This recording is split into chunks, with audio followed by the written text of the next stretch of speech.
Fusilamientos, sí, hemos fusilado, fusilamos y seguiremos fusilando mientras sea necesario.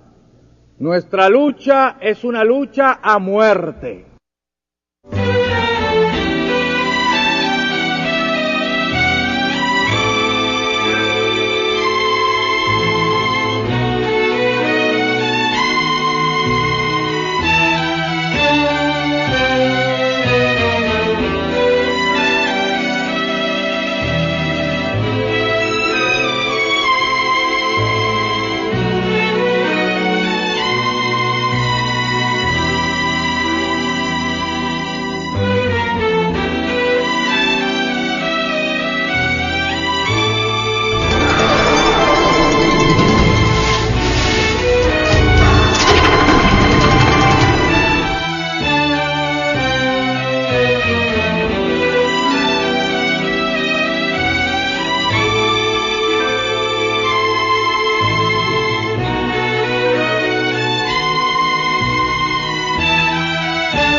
Ernesto Guevara de la Serna es, para muchos, un ídolo.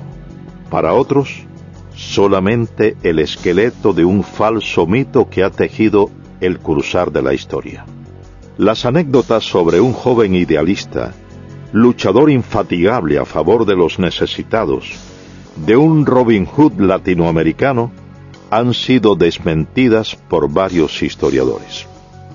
Guevara, hasta llegar a Guatemala, no tenía formación ideológica ninguna. Era el aventurero aquel que lo que le interesaba era el juego de fútbol y la indiferencia y la fotografía que tomaba.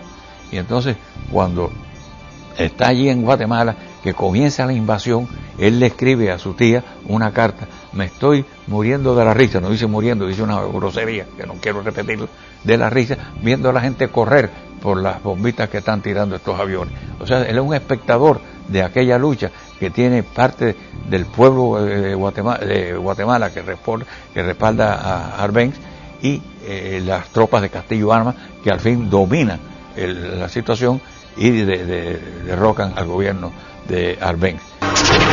Enrique Ros, historiador e investigador, es autor de una de las más completas obras sobre la vida del guerrillero argentino, Ernesto Guevara, mito o realidad. En ese momento, Guevara decide, sin haber participado de la lucha, ingresar en la embajada argentina y fue atendido, y de nuevo lo vuelve a decir Ernesto Guevara en su diario, ¿no?, que él recibió una cortesía grandísima de la embajada, porque recibía lo que él más quería, que eran periódicos de la Argentina que venían con regularidad a la embajada, y el bife, que es la carne que servían allí. Allí ya ha conocido a Hilda Gadea. Hilda Gadea es una muchacha peruana y de ideas comunistas. Y es Hilda Gadea quien empieza a formar ideológicamente a Ernesto Guevara y quien lo presenta a una serie de figuras, lo había presentado, del gobierno de Arbenz.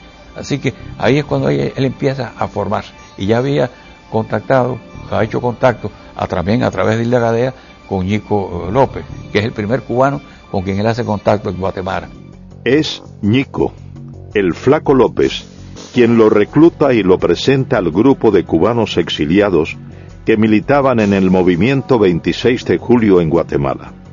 De esta forma, Guevara inicia una faceta de revolucionario y posteriormente viaja junto al grupo de cubanos a México. Varios estudios apuntan a que Ernesto Guevara, a su llegada a México, ya tenía definido su carácter de hombre cruel, de ejecutor de sus potenciales enemigos. En carta dirigida a su amiga y exnovia Tita Infante, señala: si se hubieran producido esos fusilamientos, el gobierno hubiera conservado la posibilidad de devolver el golpe, refiriéndose al derrocamiento del gobierno de Jacobo Arbenz en Guatemala. Yo conocí a Guevara a mediados del año 56 en México. Ahí una cafetería, un bar que había ahí por el Zócalo, pegado ahí al Zócalo, que ahí concurría mucho revolucionarios, ¿no? De distintas tendencias, ¿no? Lázaro Guerra militó en los movimientos revolucionarios cubanos. Marchó a México en calidad de exiliado y fue uno de los sobrevivientes de la expedición del Corintia. A mí el que me lo presenta es Ñico López. Pero al otro día que Ñico López viene, me dice, óyeme, lo que te presenté fulano, eso no sirve, ¿verdad? No te creas que vaya cualquier cosa, eso no sirve. Él no es como tú y como nosotros y como yo. Este tipo es un tipo maquiavélico, ¿sabes? Y él es que le lleva y trae a Fidel todo el trajín de nosotros. Es un tipo repugnante, ¿no? Fidel llegaba y él decía, iba corriendo, ¿no?, para donde estaba Castro, ¿no? Y Castro, fíjate, le gustaba que lo adulen, ¿no? Esa es la persona de él. Sí, él vino a pedirme ayuda. Me dijo que había 11 cubanos durmiendo en el suelo en el departamento de María Antonia González. Una pobre mujer, en un departamento muy chico, y estaban durmiendo en el suelo. Y aquello me tocó el alma. Y le dije, mándame 7 o 8 para acá, yo les haré una comida al día y alojamiento. Orlando de Cárdenas, periodista, fue amigo de Fidel Castro. Vivía en México y fue uno de los principales colaboradores del movimiento 26 de julio en tierras aztecas. A él al principio se le dijo doctor Guevara o Ernesto Guevara, pero cuando vimos que él se hacía burla de nuestra manera de hablar, entonces en represalia ya no le dijimos nunca más Guevara ni Ernesto, le decíamos el Che. Para todo el Che y el Che y el Che, y se le quedó lo del Che, que hasta el mismo Fidel y Raúl le decían el Che. Ya, y se lo decíamos muchas veces con un poco de sorna, como para restregarle en la cara lo que él nos había hecho a nosotros. Nunca nos vio completamente como compañeros. Guevara nunca llegó a intimar totalmente con el grupo de jóvenes revolucionarios cubanos. Cuentan quienes compartieron con él el entrenamiento militar en tierras aztecas que su desprecio hacia los cubanos siempre se hacía sentir. Sentimiento que extendía a los negros y al pueblo mexicano, a quienes constantemente menospreciaba. Llegamos a México el 10 de diciembre de 1955 y Fidel me presentó y me dijo, muchachos, este es el coreano, él va a ser nuestro instructor militar.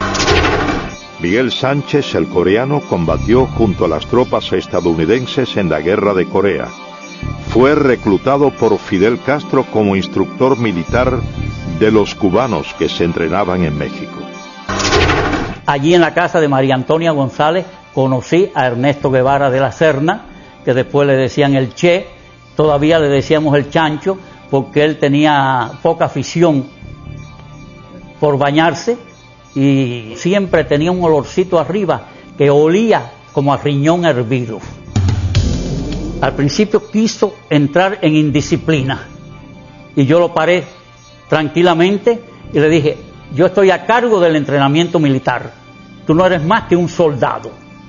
Se me puso a echar una sonrisita y yo le dije, 20 planchas, Ernesto Guevara de la Serna, y dio las 20 planchas. Él despreciaba a los negros, muchísimas veces tenía problemas con Juan Almeida Bosque, que le decía el negrito, y Juan Almeida se insultaba, y entonces yo dije, mira Juan, tú lo que tienes que decirle cuando te diga el negrito, dile, tú eres el chancho porque tú no te bañas. Y así se lo decía Juan Almeida Bosque. Después despreciaba a los indios. Fíjate cómo dijo, la indiada analfabeta de México. El 24 de junio de 1956, un grupo de los presuntos expedicionarios es capturado por las autoridades de migración mexicana. Ernesto Guevara estaba entre ellos. Varios estudios acusan a Guevara de haber sido informante o delator al colaborar con las autoridades por temor a una posible deportación a la Argentina, su tierra natal, a principios de julio de ese año. Juan Almeida Bosque, él me dijo a mí que Ernesto Guevara de la Serna, el Che o el Chancho, había colaborado con la policía cuando nos arrestaron al grupo y lo llevaron a la cárcel migratoria de Miguel Schultz. Y él se había puesto en contacto con las autoridades de México para entregar todas las armas del rancho de Santa Rosa de Chalco.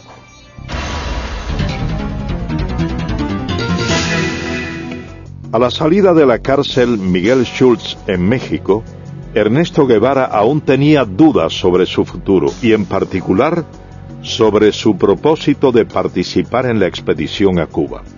En carta dirigida a su madre le manifestó su intención de cambiar los planes y viajar a Europa y a la China de Mao. Finalmente, Ernesto Guevara de la Serna llegó a formar parte de la expedición del Granma, sobrevive el combate de Alegría de Pío y logra posteriormente internarse junto al reducido grupo de sobrevivientes en la Sierra Maestra. Aproximadamente 2 meses más tarde, en carta fechada enero 28 de 1957, a solo 6 días de haber reconocido matar a un hombre por primera vez en el combate de Llanos del Infierno, Guevara le expresa a su entonces esposa, la peruana Hilda Gadea, quien posteriormente la publicara en su libro Ernesto, la memoria del Che Guevara. Querida vieja, estoy en la manigua cubana, vivo y sediento de sangre. Una vez se coge un guajiro que no estaba, que según los datos, según todo coincidía que él era chivato del ejército, ¿no? Pero no había una seguridad concreta, el tipo nunca confesó. Jaime Costa fue asaltante del cuartel Moncada, expedicionario del yate Granma y comandante del ejército rebelde. Fue enviado por Castro a reagrupar a los miembros del movimiento 26 de julio, exiliados en Centroamérica. Entonces se formó el tribunal y acordamos que no hay una seguridad que él haya sido un delator de una operación. Por lo tanto, no se puede quitarle la vida. Y el Che dice, bueno, si no la quitan ustedes, se la quito yo. Entonces todo el mundo se vira mirando ahí, ¿por qué tú lo vas a matar, chico? Tú ves que tú no eres cubano. Es un cubano. Y no ha confesado que es delator. Y Ramiro dice que no se puede fusilar como presidente de ese tribunal. Y en ese momento, ¿qué más grado tiene? Y entonces él sacó la pistola y lo mató ahí. Y ahí donde el Che tiene la frase esa: ante la duda, no hace más nada. Hay que fusilarte.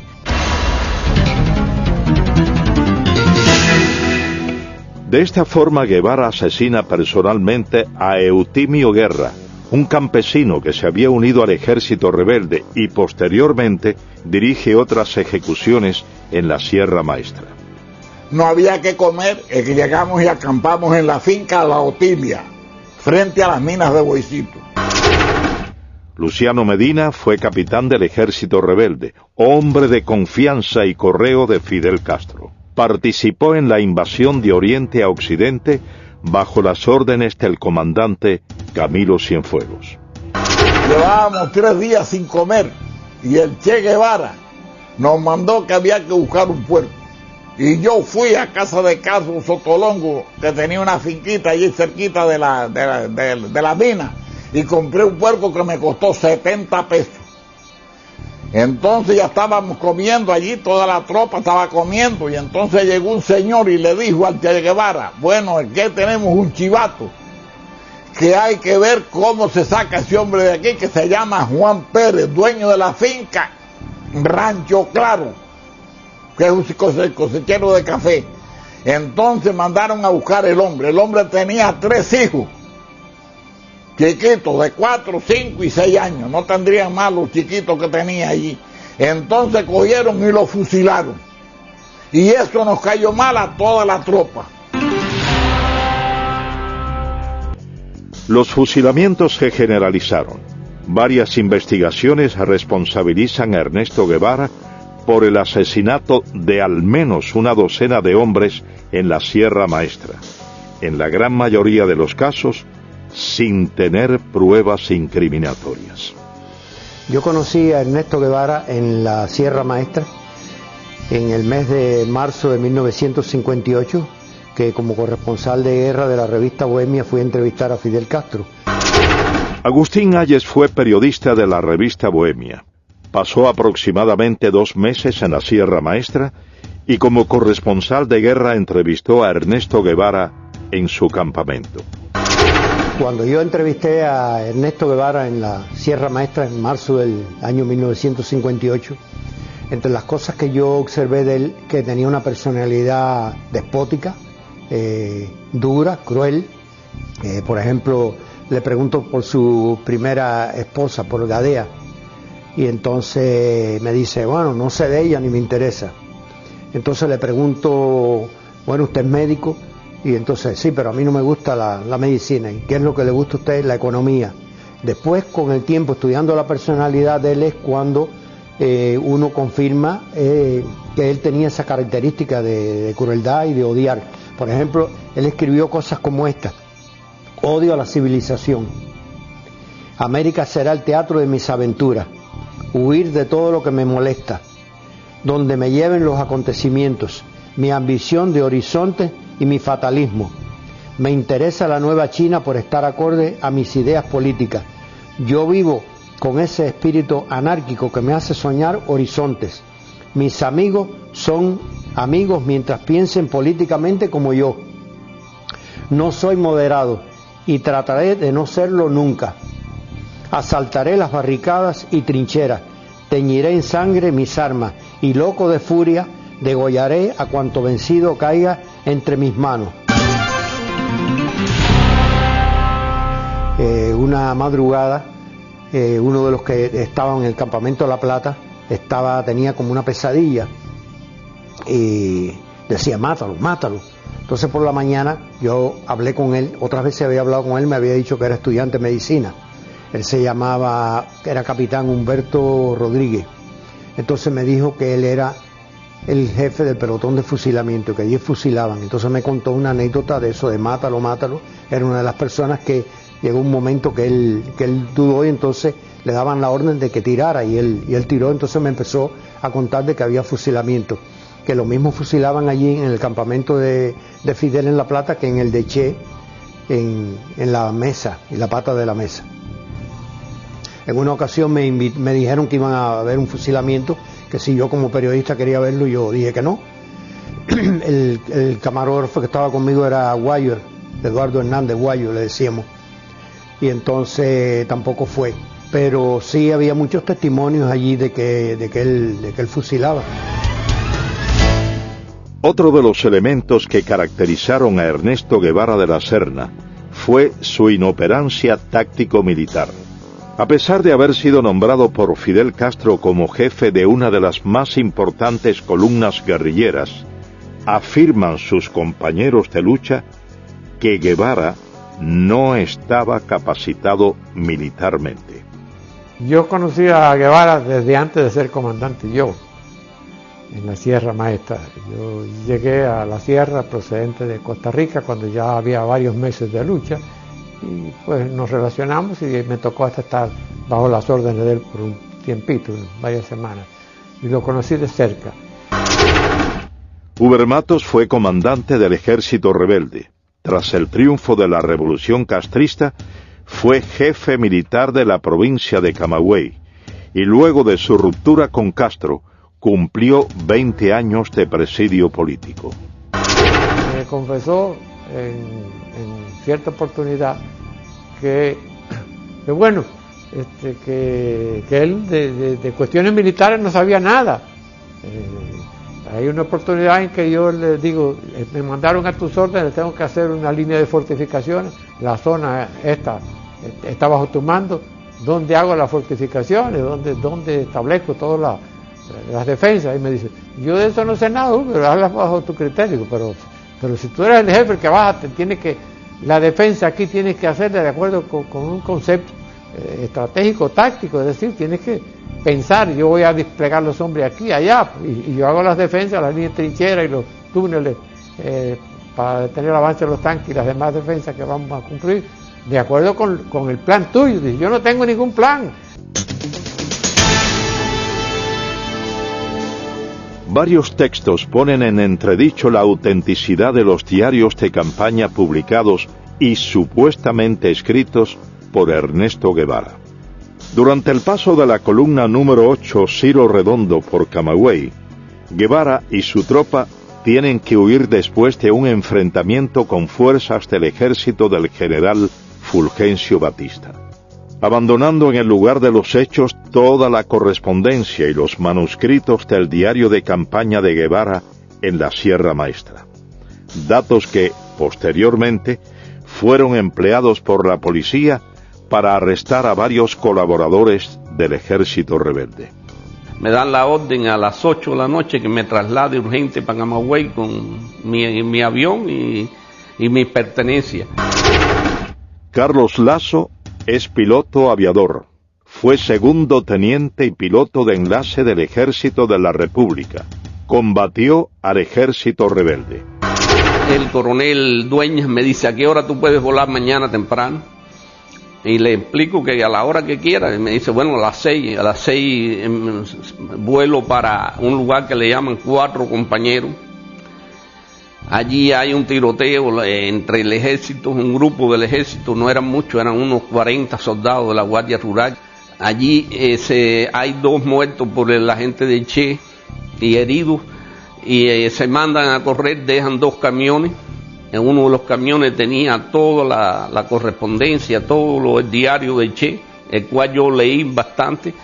Hablaba todo y que había cooperado en Camagüey y que la mayoría no cooperaba, que era una provincia completamente latifundista, entre paréntesis, lo ponía así, y comprometía a cantidad de personas, no solo de Camagüey, de otras provincias.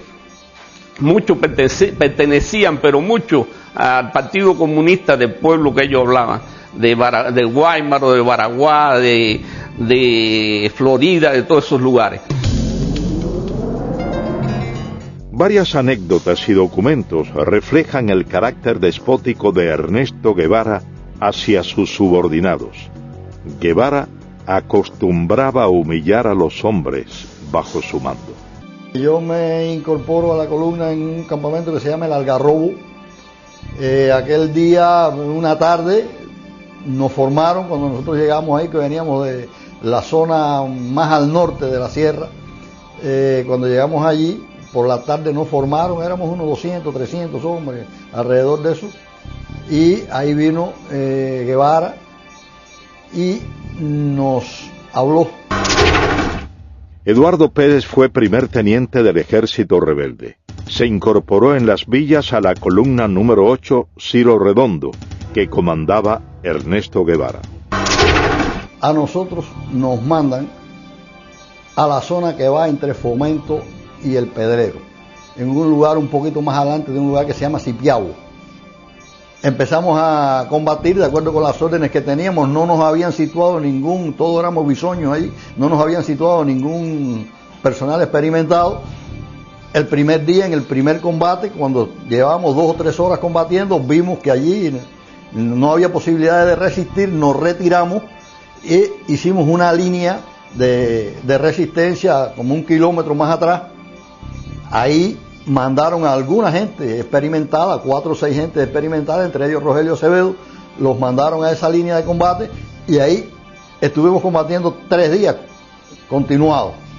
En esos 3 días no recibimos comida, no recibimos nada, y en el tercer día viene Camilo, que traía unas armas de Yaguajay, y vino hasta El Pedrero. Cuando llega Camilo al Pedrero, los otros que están allí, nadie se atreve a mandarnos nada de comer. Cuando llega Camilo, ella el pedrero, el Che no está, y Camilo empieza a preguntarle cómo está la situación. Y Camilo dice, pero ven acá, y a estos hombres, ¿por qué no le mandan comida? No, porque el Che dice que no, porque se tuvieron que retirar de la primera posición que tenía. Dice Camilo, no, pero que los maten a tiro, que los maten el ejército, pero ¿cómo los va a matar de hambre el argentino este? No. Y esa tarde nos llegó a nosotros cajas de malta, salchichones, cajas de galletas, y pudimos comer esa tarde después de 3 días. La primera misión de Ernesto Guevara tras su llegada a las villas fue tomar el control de la zona hasta ese entonces en manos de los guerrilleros que operaban en el Segundo Frente Nacional del Escambray. Guevara realiza su primer contacto con los miembros del Directorio Revolucionario Estudiantil 13 de marzo y aprovecha la reunión para dejar en claro su posición de hombre fuerte y sin escrúpulos, al asesinar durante ese primer encuentro a 2 campesinos acusados de ser chivatos. Guevara llega a las villas. Él tenía un interés especial en hablar con nosotros, quizá por la aureola que representaba que los grupos nuestros estaban formados por gentes estudiantes, pichones intelectuales algunos. Roberto Bismarck fue capitán del ejército rebelde, miembro del Segundo Frente Nacional del Escambray, participó en el primer encuentro conocido como el Pacto o Reunión del Pedrero. Fuimos a la reunión aquella, una reunión que tuvo lugar en el Pedrero, una sección del campamento de nosotros, y allí lo conocimos. Lo conocimos como podíamos conocer a cualquier otro. Y estuvimos conversando quizá un periodo, quizá de unas 4 o 5 horas. Ese fue el contacto mío y de nosotros con este personaje. Pensamos que este hombre no tenía ninguna intención idealista ni remotamente. Por ejemplo, un hecho que resultó bastante chocante para mi persona. Hubo una pequeña operación militar, en la cual se logró apresar algunas personas, algunos de ellos guajiros, que supuestamente habían estado colaborando, a mí no me contaba, pero eso era lo que se le adjudicaba, con el régimen de Batista. En forma arbitraria, yo fui testigo de que el Che Guevara dijo que a esa gente, como eran unos colaboradores de la llamada dictadura, había que castigarlo con la muerte. Y sin juicio previo, incluso contra la protesta, no vamos a decir protesta, contra el juicio de nosotros de que no debía de acelerarse un tipo de acción en ese momento porque no habían garantía para la persona que supuestamente estaban acusadas. El Che Guevara dijo que no, que eso había que matarlos. Y a 2 de ellos fui testigo presencial de que con su pistola los mató. Ernesto Guevara subestimó a los miembros del Segundo Frente Nacional del Escambray que combatían en la zona central de la isla y no aceptó la autoridad de los comandantes que combatían en esa región montañosa. Al entrar el Che Guevara a la provincia de Las Villas, por la parte noroeste de Banao, nos encontramos con él allá, que él estaba acampado con miembros del directorio revolucionario, con el comandante Cubela. Elías Nazario fue capitán del ejército rebelde, miembro del Segundo Frente Nacional del Escambray y ayudante personal del comandante de la revolución, Jesús Carrera Sayas. Él y el comandante Carrera tuvieron una buena discusión, ¿no?, por la zona que se estaban disputando, ¿no?, porque ya el Che venía diciendo que era comandante en jefe del Escambray. No era cierto, porque el comandante en jefe del Escambray era Eloy Gutiérrez Menoyo en aquel momento. Y la discusión fue fuerte, pero fuerte, en la que Jesús le dijo: tu zona es la tuya y la mía es la mía. Y si brinca la zona mía, vamos a tener problemas. Porque Guevara nunca le contestó a él.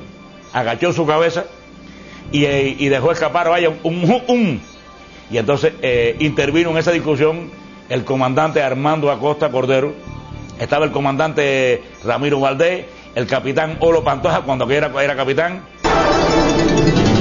Es precisamente el fusilamiento del comandante de la revolución, Jesús Carrera Sayas, uno de los hechos que resaltan el carácter vengativo de Ernesto Guevara de la Serna.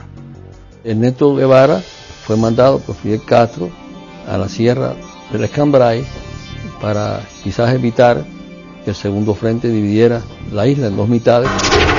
Armando Fleites, médico, fue comandante del ejército rebelde y uno de los fundadores del Segundo Frente Nacional del Escambray. El Segundo Frente Nacional del Escambray envió como oficial para las primeras conversaciones con Ernesto Guevara al comandante Jesús Carrera. Jesús Carrera, cumpliendo los acuerdos del Segundo Frente, le dio unas cartas y se creó una situación quizás desde ese momento antagónica y difícil entre Guevara y Jesús Carrera. El resultante de esa situación, en el transcurso del año que pasó, pues se fue acentuando la situación personal, y nosotros, yo personalmente y unos cuantos oficiales más del Segundo Frente, en la cabaña, le planteamos que si era tanto, no había que hablar mucho, que nosotros lo enviaríamos a buscar y que en un duelo, en una forma frontal, se dilucidaran esas situaciones. Entonces dijo que no tenía intenciones en tener un duelo ni tener una cosa con Carrera. Entonces dijimos, bueno, si es esa situación, pues ya vamos a dar este episodio por terminado, ¿no? Y sin embargo, por órdenes del Che Guevara con Fidel Castro, es que prenden a Jesús Carrera. Y más tarde Jesús Carrera es fusilado, precisamente por la persecución y por la venganza, el odio, el resentimiento y la cosa de personalidad. No quiso dilucidar como dilucidan los hombres en un frente de combate o en un duelo, sino veló la oportunidad y por la espalda tenía todo el poder y por la espalda le cuesta la vida. Entre las hazañas injustamente atribuidas a Ernesto Guevara de la Serna está la toma en la ciudad de Santa Clara de un supuesto tren blindado. Varios de los protagonistas de ese hecho contradicen lo expuesto por el régimen castrista y manifiestan que todo lo orquestado, más que una proeza militar, fue una traición a una negociación ya acordada por el Segundo Frente Nacional del Escambray con oficiales del ejército de Batista. El tren blindado fue una acción de traición del Che Guevara al Segundo Frente Nacional del Escambray. Lázaro Asensio, abogado y periodista, fue comandante del ejército rebelde y miembro del Segundo Frente Nacional del Escambray. Las tropas nuestras estaban peleando en la zona de Manicaragua y de Cumanayagua. Y el señor Cuso Gómez fue a verme para venir a avisarme de que el tren blindado, el famoso tren blindado, estaba dispuesto a entregarse a el Segundo Frente Nacional del Escambray. Las condiciones eran muy sencillas. El tren blindado, los elementos del tren blindado, los soldados del tren blindado iban a entrar por la zona del acueducto de Santa Clara y allí nos iban a entregar las armas con el compromiso de que ellos se quedaban allí sin pelear contra sus compañeros. Pero por filtraciones que sucedieron, el Che se entera de esa posibilidad y entonces, ¿qué es lo que hacen ellos? Atacan al tren blindado antes que darle la oportunidad que el tren blindado se entregara a nosotros, y ahí se produce el ataque de Santa Clara. Es precisamente a raíz de la entrada a la ciudad de Santa Clara de la columna número 8 Ciro Redondo, comandada por Ernesto Guevara, cuando comienzan las ejecuciones indiscriminadas, tal y como había ocurrido en la Sierra Maestra. Guevara ordena, sin la realización de procesos judiciales, el fusilamiento de varias decenas de personas, supuestamente acusadas de haber cometido crímenes o de ser delatores del depuesto régimen. El primero que entra en Santa Clara, la ciudad estoy hablando, es el Che. Y Félix Torres un viejo comunista de las villas, le va diciendo al Che quién eran los chivatos de Batista. Y el Che, sin más ni menos, los va cogiendo, sin interrogar, y los va matando.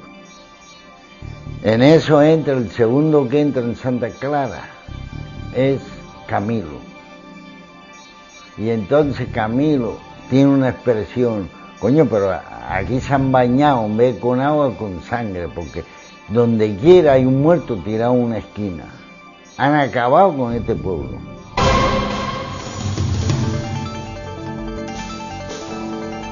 Triunfa la Revolución Cubana. Ernesto Guevara es nombrado jefe de la fortaleza militar de La Cabaña. Guevara lanza un feroz operativo contra todos los militares del depuesto régimen. Se crea la llamada Comisión Depuradora. Estuve trabajando en la fortaleza de La Cabaña a las órdenes de Ernesto Che Guevara, que era el jefe militar de esa fortaleza. Napoleón Vilaboa había sido miembro del movimiento 26 de julio. En enero de 1959 comenzó a trabajar en la llamada Comisión Depuradora en la fortaleza de La Cabaña, bajo las órdenes de Ernesto Guevara. La Comisión Depuradora es un organismo que se crea, lo crea el gobierno de Fidel Castro con el pretexto de depurar las Fuerzas Armadas en Cuba. Claro, el fin de esto era simplemente implantar el terror revolucionario en Cuba mediante los fusilamientos. Esos fusilamientos eran una cosa arbitraria, porque los infelices que llevaban allí ya estaban previamente sentenciados a muerte, como en el caso, por ejemplo, del primer teniente José Castaño, que había sido jefe del BRAC y que fue asesinado personalmente por el Che Guevara en su propia oficina, y contra el cual no había ningún tipo de pretexto legal para poder fusilar, porque este señor ni había matado ni había torturado a nadie durante el régimen de Fulgencio Batista. Mi padre fue asesinado por Ernesto Guevara el 7 de marzo de 1959. La razón por la cual Ernesto Guevara mata a mi padre es por la razón de que mi padre tenía un extenso conocimiento sobre las actividades comunistas en Cuba. Desde hacía 2 o 3 años, mi padre era el segundo jefe, primeramente del Servicio de Inteligencia Militar y después del BRAC, que era el Buró de Represión de Actividades Anticomunistas. Mi padre poseía uno de los mejores archivos de todo el sistema comunista que funcionaba en aquel entonces en todo Centro y Suramérica. Las condiciones en las que fue asesinado, él estaba preso en La Cabaña desde hacía aproximadamente 3 meses, y cuando llegó el juicio, que se hizo el 6 de marzo, se hizo un juicio que prácticamente no tenía sentido. El tribunal lo sentenció a muerte aproximadamente a medianoche, y entonces se hizo una evaluación del caso de Castaño y se mandó podemos decir, una comisión para que se hablara con Fidel Castro en ese momento para que no se matara al teniente Castaño, ya que el teniente Castaño no tenía ningún muerto ni ninguna persona que haya sido herida o maltratada por él. Cuando Fidel se comunicó con Ernesto Guevara le dijo que ya era muy tarde, que la orden ya había sido hecha por él, y él en su despacho primeramente lo interrogó, lo maltrataron físicamente, y como no se podían poner de acuerdo de ninguna forma, el Che Guevara, dándole una vuelta a la oficina con su pistola, le dio 2 balazos en la cabeza. A Ernesto Guevara se le atribuye el fusilamiento de varios centenares de hombres, en su mayoría miembros del antiguo régimen, durante los aproximadamente 4 meses que estuvo al frente de la fortaleza militar de La Cabaña. El Che tenía solamente una divisa: ustedes están aquí para pasar los expedientes rápidos. La comisión está trabajando muy lentamente y nosotros tenemos que ir juzgando a todos estos criminales lo más rápido posible. José Vilasuso, abogado, comenzó a trabajar en enero de 1959 bajo las órdenes de Ernesto Guevara como instructor de expedientes en la llamada Comisión Depuradora. Me llamó la atención la forma como él me adoctrina, ¿verdad? La forma como él me dice lo que tiene que ser mi trabajo.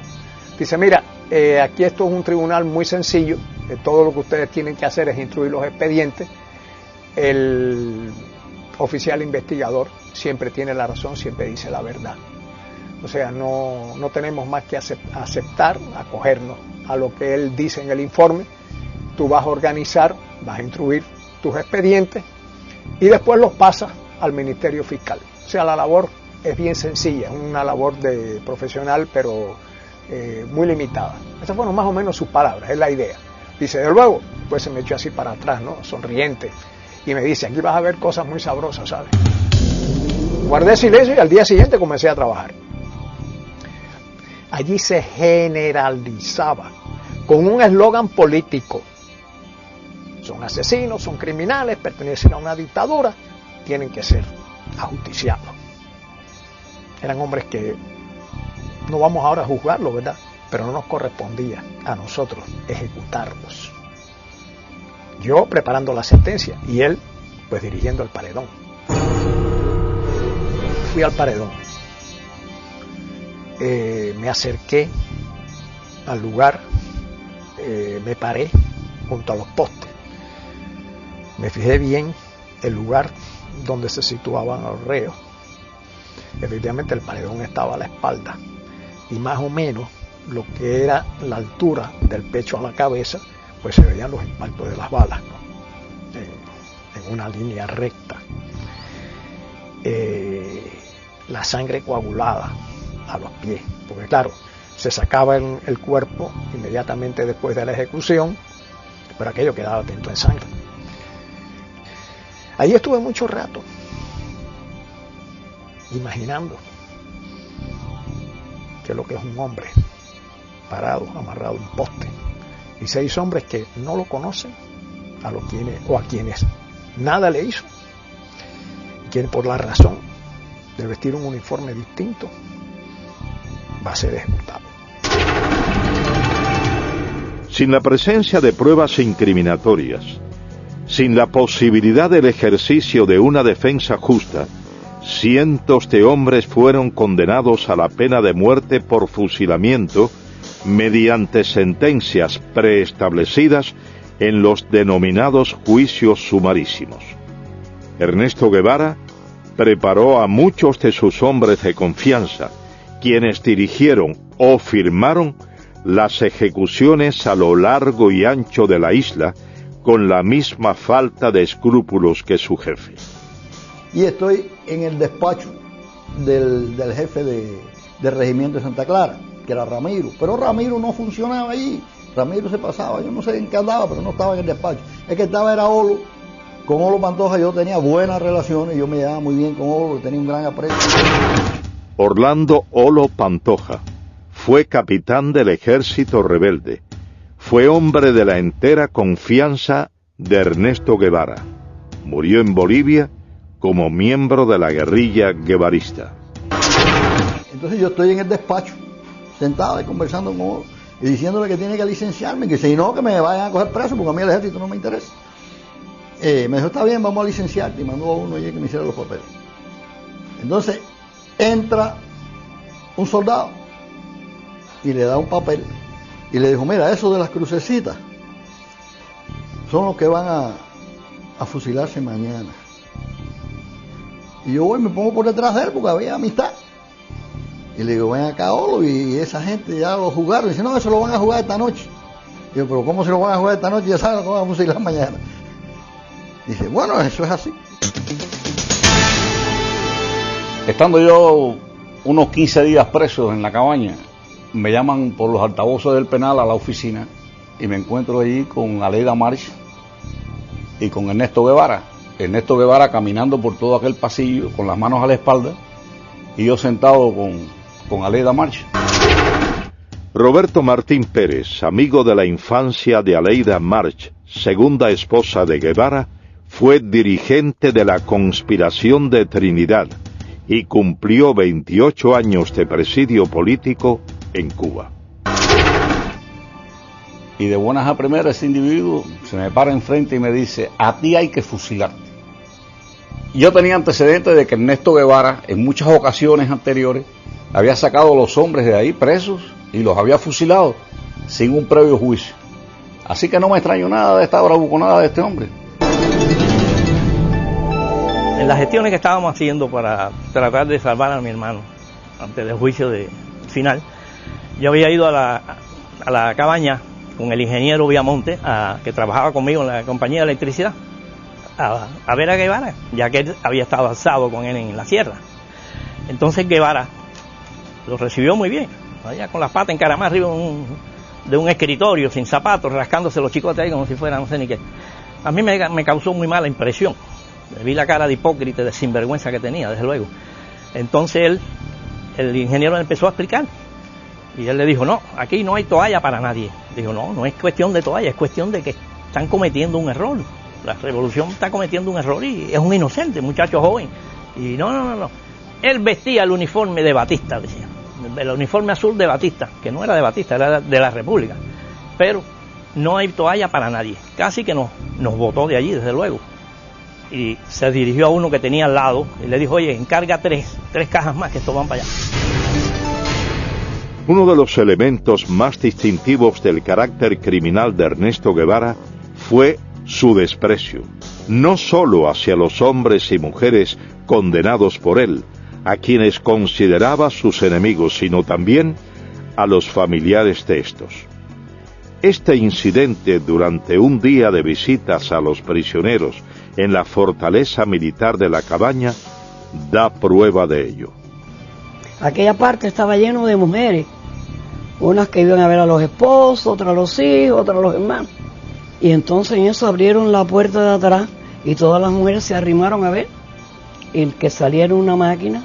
Entonces las mujeres todas rodearon la máquina y empezaron a decirle que qué pasaba, que por favor que los dejara entrar a ver a sus familiares, que hacía días que no lo veían, que le llevaban comida y le llevábamos de todo. Y entonces él eso sí nos miró con una cara de estúpido y nos dijo, están castigados y hoy no hay visita para nadie.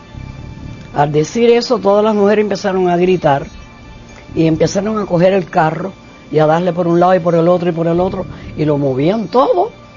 El chofer le dijo, sube a la ventanilla, y eso así lo subió y entonces llamó por teléfono y vino una patrulla de soldados de esos con una fusta y a todo el mundo le empezó a dar. Tras aproximadamente 4 meses al frente de la fortaleza militar de la Cabaña, Ernesto Guevara ocupó varios cargos durante el comienzo de la Revolución Cubana. Primero, fue presidente del Banco Nacional de Cuba y posteriormente ministro de Industrias. En todos estos, primó su incapacidad profesional y una constante, sembrar el terror como base o medio para el sometimiento. Yo conocí a Ernesto Guevara en el año 1959, cuando Felipe Paso, que con la revolución lo nombraron presidente del Banco Nacional, me citó para diseñar lo que hoy es el Hospital Ifigenia Amejeira, ¿no? Nicolás Quintana, arquitecto, fue designado para diseñar el edificio del Banco Nacional de Cuba, posteriormente transformado en el Hospital Hermanos Almejeira. Cuando Ernesto Guevara sustituye a Pasos en el Banco Nacional, lo primero que hace, como que éramos los arquitectos del edificio, nos invita a mi socio Miguel Ángel Muenque y a mí. Yo me encuentro a este señor en el despacho donde tantas veces yo había ido, ¿no? Cuando Felipe estaba, con los pies arriba de las mesas, una bota se la había quitado, las medias estaban rotas y me acuerdo todavía como si fuera hoy los dedos que se meneaban, ¿no? Y a mí aquello me pareció una cosa kafkiana, ¿no? Porque me pareció increíble que el presidente del Banco Nacional de Cuba fuera ese personaje que estaba sentado allí. Entonces su primera frase fue, usted es burgués, ¿no? No sé por qué, la cogió conmigo, ¿no? Yo dije, no, comandante, yo no soy burgués. Ah, ahora usted es revolucionario. No, yo no soy revolucionario. Burgués era mi bodeguero. Yo soy gran burgués. Nací con una cuchara de plata en la boca y me he pasado la mitad de mi vida trabajando para ayudar a los que nacieron sin ella.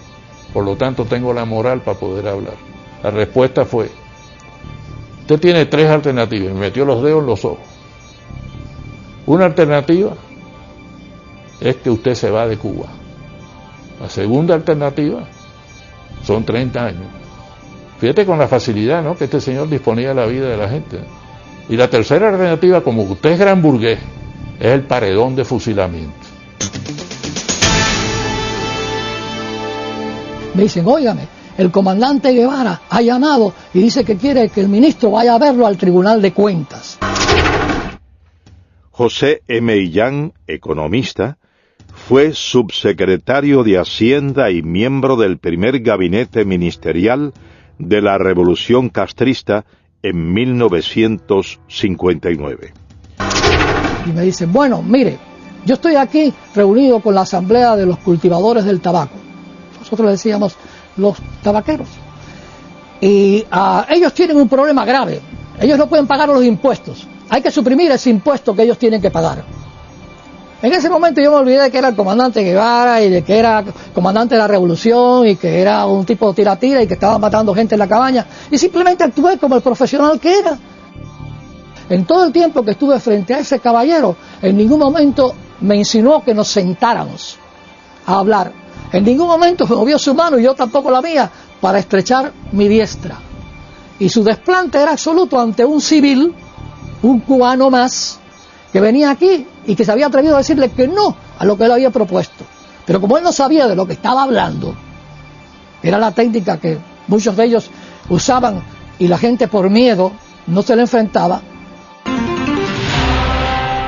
Yo estuve involucrado con Fran País en la lucha contra Batista y durante esa lucha conocí al Che Guevara. José Pepín Pujols fue miembro del movimiento 26 de julio. Fue llamado por Guevara para colaborar como supervisor de la planta de níquel y cobalto de Moa y práctico de puerto. Entonces, él, que ya nos conocíamos, me encomiendan la labor de ir a Moa para hacer un reporte y preparar el puerto para recibir todos los petroleros, todos los barcos. Y cuando yo vuelvo en una de las tantas reuniones que tuvimos en La Habana, entró un ayudante del Che con un montón de papeles y se quedó parado. Entonces el Che le dijo, ¿qué quieres? Le dice, pasa que estos son revolucionarios. Los papeles eran los fusilamientos del día siguiente. Él cogió todos los papeles, los firmó sin mirar, porque no importaba quién fusilaba, había que fusilar para sembrar el terror. Entonces muchos de los ingenieros jóvenes hablaban con él bajo la intimidación que tenía de esa arrogancia de decirte, la revolución no tiene a menos fusilar al mejor de los comandantes, así que no es nada fusilar al mejor de los ingenieros. Todo el mundo trabajaba bajo esa presión de no equivocarte. Entonces tú te limitabas a hacer las cosas en la manera más segura. Como práctico de puerto, es un riesgo entrar un barco de noche. Pues no, cerré el puerto y el barco se tenía que quedar esperando allá afuera, que le costaba, incrementaba el costo de demoras, pero todo el mundo empieza a trabajar con temor. Ernesto Guevara de la Serna, a pesar de ser tan cruel y despiadado con sus enemigos políticos y practicar el despotismo en exceso y en ocasiones la indiferencia con sus subordinados, siempre sintió temor al enfrentar a Fidel Castro. Varias investigaciones muestran que desde el primer encuentro entre ambos en Ciudad de México en 1955, Guevara mostró ese sentimiento y Fidel Castro, al constatarlo, llegó hasta abusar del guerrillero argentino. Mientras yo esperaba allí en el tercer piso, hablando con Fidel, ese día que me empezó a preguntar cómo andaban las cosas, y yo igual. José Ignacio Rasco, abogado, compañero de Fidel Castro durante 11 años de la etapa estudiantil, fue llamado por este a colaborar con la revolución en el año del triunfo insurreccional. Y en eso llega el Che Guevara, y el Che Guevara le dice algo a Fidel, que había que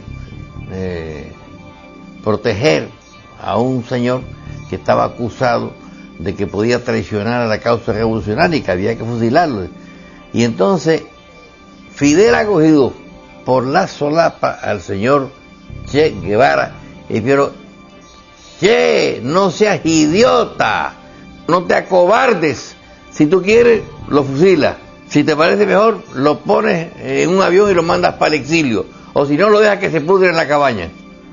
Esta anécdota, a mi juicio, retrata cómo era la sumisión de el Che Guevara a Fidel Castro en aquellos momentos ya. Es decir, siempre le tenía pánico, le tenía miedo. Podían discutir mucho, pero al final el Che siempre agachaba la cabeza.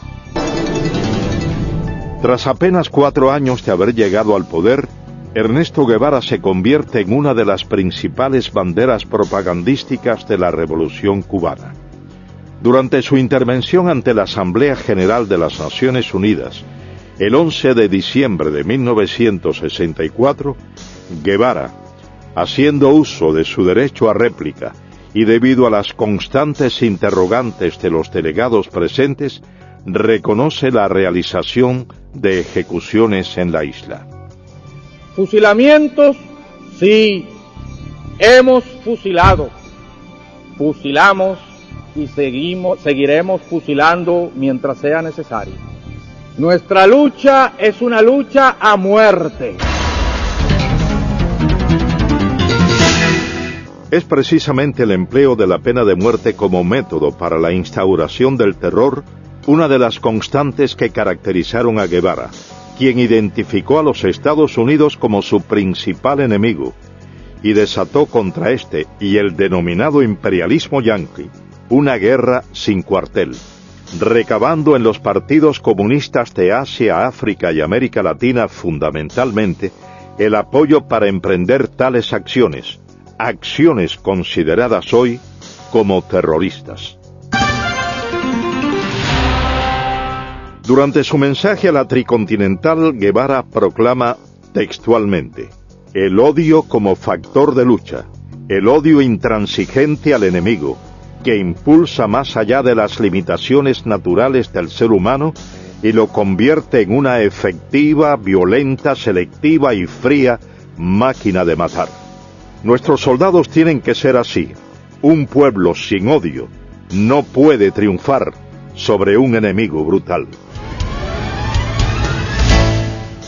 Seguidamente, Ernesto Guevara expresa una frase considerada por varios investigadores como uno de los fundamentos del terrorismo moderno. Hay que llevar la guerra hasta donde el enemigo la lleve, a su casa, a sus lugares de diversión, hacerla total.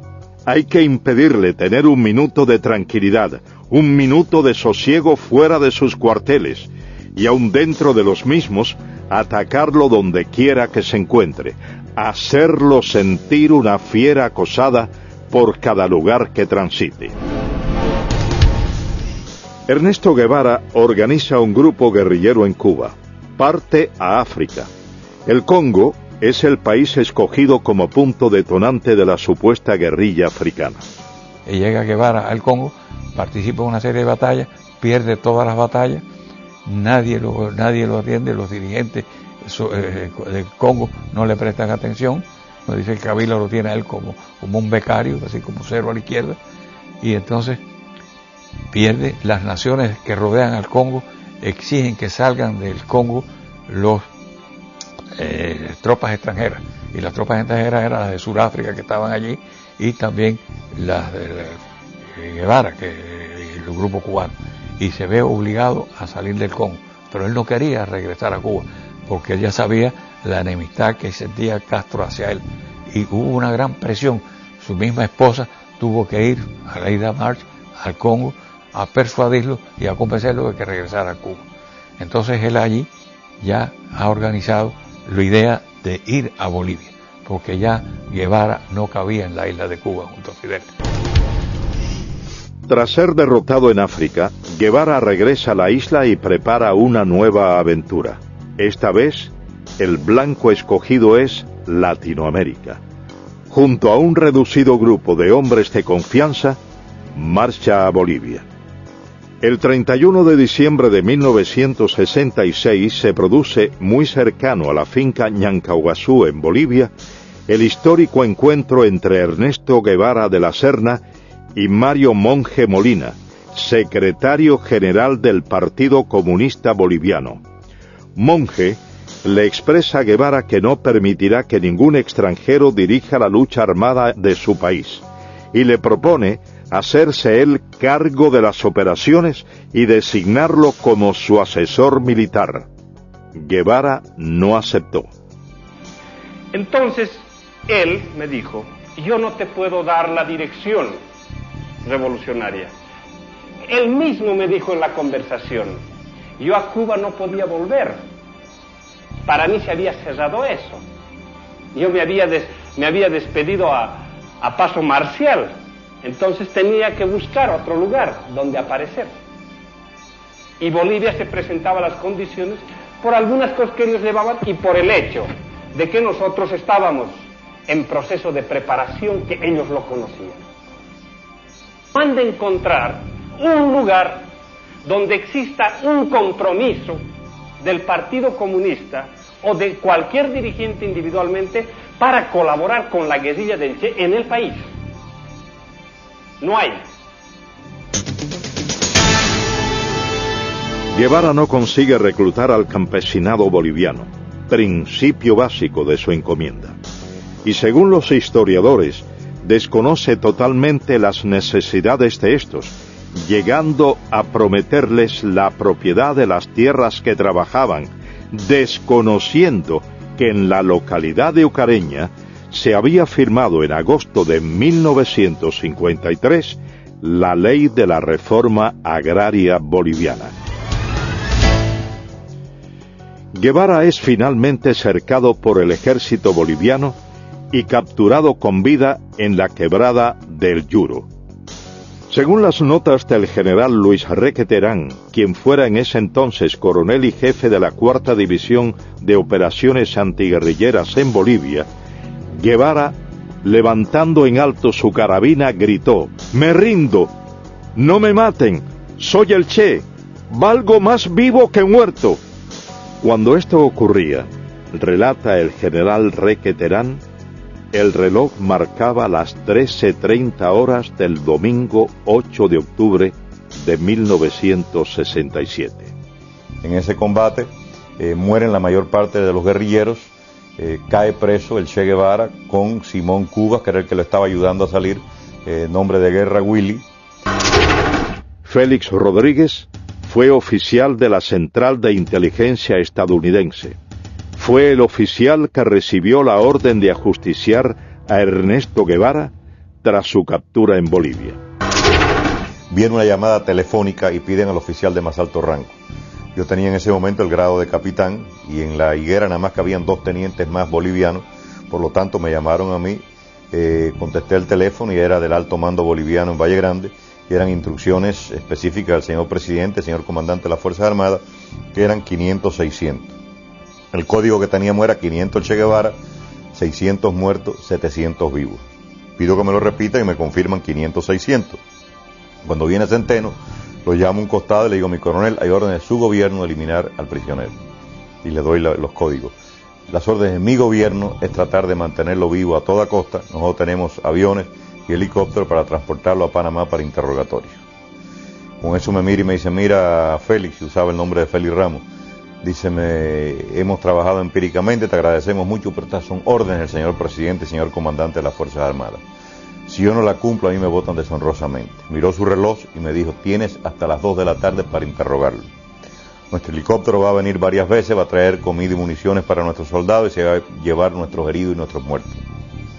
Yo quiero tu palabra de caballero de que a las 2 de la tarde tú me traigas el cadáver del Che. Y lo puedes ajusticiar en la forma que tú quieras porque sabemos el daño que le ha hecho a tu patria. Y dije: mi coronel, trata de hacerles cambiar de idea, pero sonar una contraorden. Yo le doy mi palabra de hombre que yo le llevo el cadáver del Che. Entré a la habitación, él estaba sentado en un banquito, yo le había quitado las amarras al principio de nuestra conversación y se sentó ahí. Me le paré enfrente y le digo: comandante, yo lo siento. son órdenes superiores. Yo he tratado. Se puso blanco como un papel pensando que era yo el que le iba a tirar.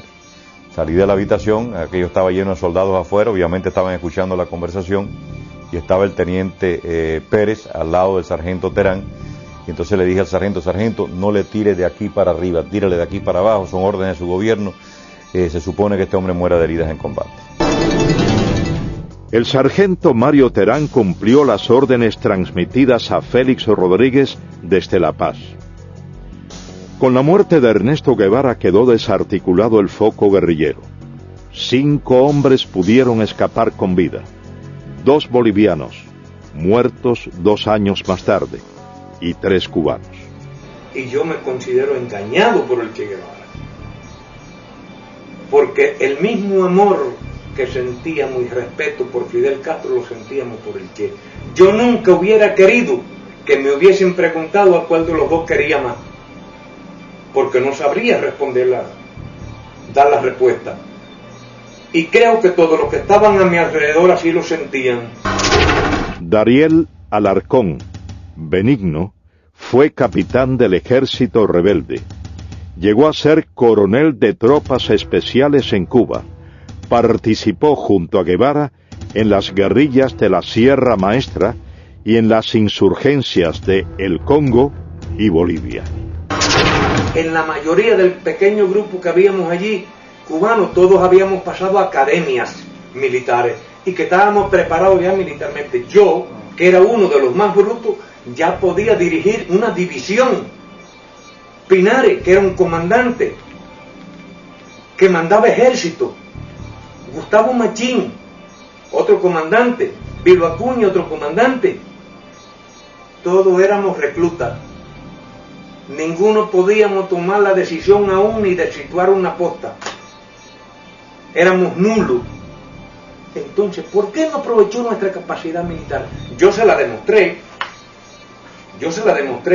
porque yo fui el ametralladorista, fui el explorador, fui el punto de vanguardia, pero después que quedamos, el día 8 de octubre, que quedamos 6, yo saqué 5 hombres hasta la frontera, con Chile, después de caminar 3.500 kilómetros, con 3 divisiones del ejército persiguiéndome día y noche, y le hice más baja al ejército que cuando éramos el grupo completo.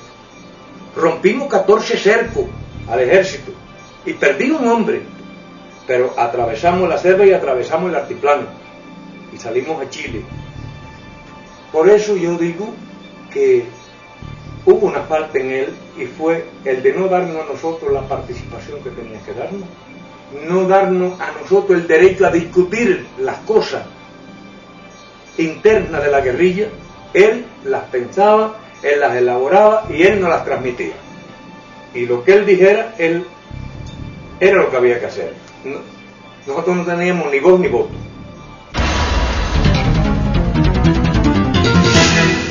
Ernesto Guevara de la Serna finalizó su aventura como guerrillero en La Higuera el 8 de octubre de 1967.